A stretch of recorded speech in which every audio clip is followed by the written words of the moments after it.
Okay, suppose you've been asked to find the derivative of that thing. Okay, there is a way you can do it that's not so horrible, and it has a name, and it is called logarithmic differentiation. Now, if we're going to do logarithmic differentiation, there's a couple of things you have to be up to speed on. Obviously, you have to know the logarithm rules and how to apply them.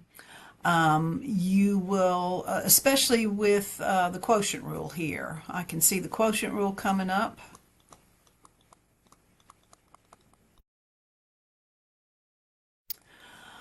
Also with logarithms, you'll have to remember that if you take a logarithm, then the argument, i.e. what's inside the parentheses there, has to be a positive number. Okay. If you have the logarithm, of course, of x, and you want to take the derivative, that's just going to be 1 over x. But if you have the logarithm of the absolute value of x, that as well is going to be 1 over x. There would be two cases if x is positive and then the other if x is negative. Okay, once you've done that, you also have to be up to speed on implicit differentiation. Okay, so all of that aside, let's find this derivative by using logarithmic differentiation. So what I'm going to do first is I'm going to take the logarithm, natural logarithm of both sides. So this will become ln of y is equal to ln of that.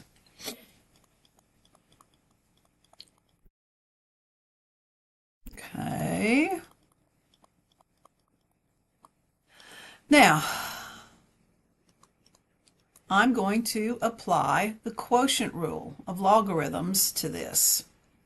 So I will get the logarithm, the natural logarithm of the numerator minus the natural logarithm of the denominator.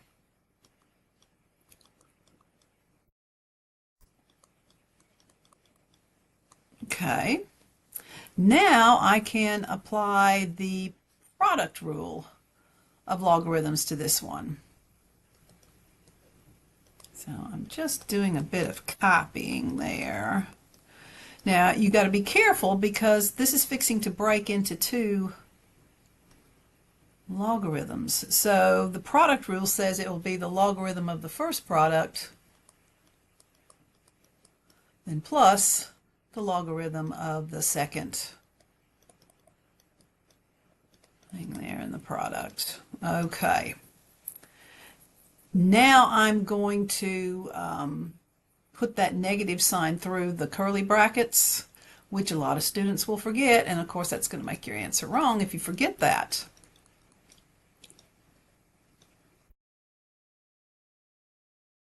And then I apply that negative sign there. Okay. Now here with this, there's not a logarithm rule that applies to that. I really can't break it up any further, so it's just staying, it's just coming along for the ride. Now I have this subtraction sign, and then I'm going to use the exponent rule for logarithms, and this exponent comes out the front.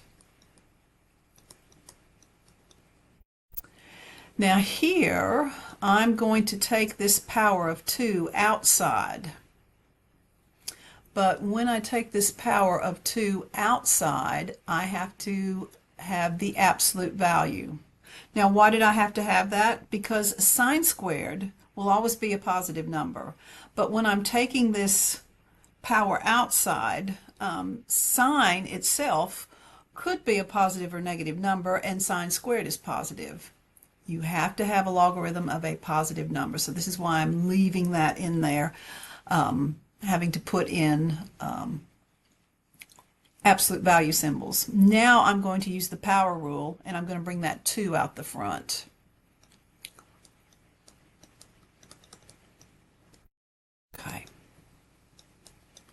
All right, so this is where I am.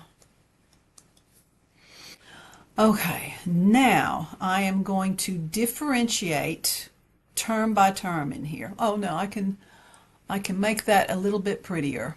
Okay, so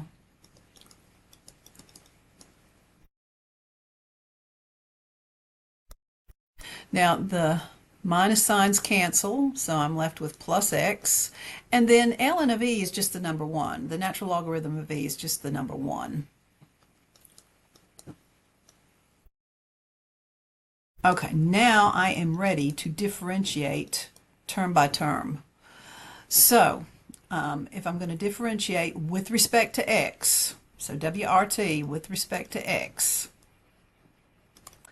then the natural logarithm of y is the differentiated is going to be 1 over y, but I'm differentiating with respect to x, so I have to multiply that by dy dx. Now, the derivative of ln of all of this is going to be 1 over all of that times the derivative with respect to x of all of that.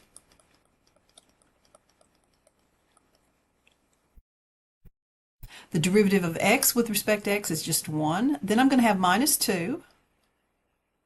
And then I'm going to take the derivative of this. The derivative of ln of absolute value of sine is going to be 1 over sine.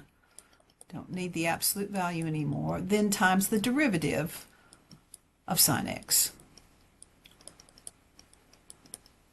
Okay. So when I get down here, I'm going to have 1 over y times dy dx is equal to, the derivative here is going to be 2x plus 1. So I'm going to have that fraction times 2x plus 1, so 2x plus 1 can just go in the numerator. The derivative of 1, oh sorry, I'm not taking derivatives anymore for that, I just get plus 1. Then minus 2 times 1 over sine of x times the derivative of sine of x, which is cosine of x.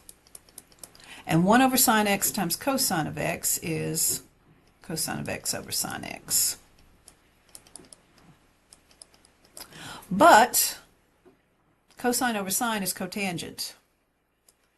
So now I'm going to just write that as cotangent.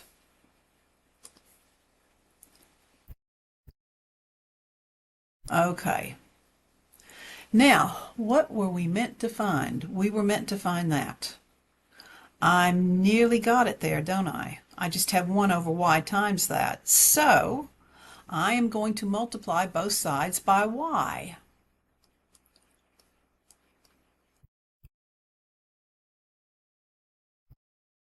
And then my answer, okay, so I'm going to go up here and write my answer. Okay, so these will cancel. Y times 1 over y is just the number 1, so I'm going to have dy dx is equal to, okay, and I'm going to have y, but I can only have x's in my answer. So what was y? That's what y was.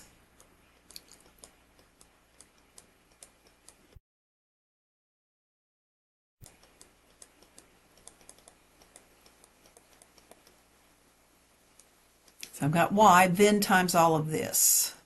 And I might make that pretty. I might put the 1 out the front, then plus that fraction.